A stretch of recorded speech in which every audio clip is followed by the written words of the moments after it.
शरीफ और गिरफ्तारी को जेलों में कोई नहीं भेज सकता था, ये याद रखें और मेरी बात लिख के रखें। ना फौज भेज सकती थी ना कोई और पार्टी भेज सकती, ये सिर्फ इमरान खान ने किया। तो जेलों में भेज दिया दानिश साहब?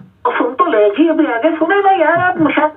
अच्छा चलें जी, कहिए। अच्छा, तो इसको भेज दिया है। अभी जो है ये आगे की जनरेशन जो है ना, ये इससे लर्न करेंगी कि आगे से हमने करप्शन नहीं करनी, क्योंकि कोई पता नहीं 30 साल के बाद, 40 साल के बाद, 20 साल के बाद कोई भी बंदा सर फिरा आ गया तो हमारा क्या हाल होगा। इंशाल्लाह ये तो बात है। दूसरी बात है जो कहती है ना इमरान खान की, मैंने आपको कभी नहीं सुना, मैं आपको बहुत देर से देखा हूँ और मुझे पता है आपके साथ वो दूसरे शख्स एक बड़ा अच्छा लड़का है, वो भी होता है कभी कभी। मीर साहब इज बिट मोर न्यूट्रल, क्योंकि अभी आप डिस्कस कर रहे थे। मैं सिर्फ ये कहता हूँ, आप अगर आप बेशक ना माने कि मैं नवाज शरीफ की बुराई करता हूँ, आप करते होंगे, मैं नहीं कहता शाह साहब है, लेकिन हकीकत बात यह है कि जो आप कहते हैं ना कि फौज लेकर आई, अगर फौज लेकर आती है तो फिर तो वो हर कोई लेकर आती है। और 15 सीटें जो 1500 से कम वोट से हारे हैं तो वो उनको आराम से नहीं दिलवा सकते थे। अब उनका जवाब होगा नहीं जी, उनके ऊपर हमने एक तलवार भी लटकानी होती है।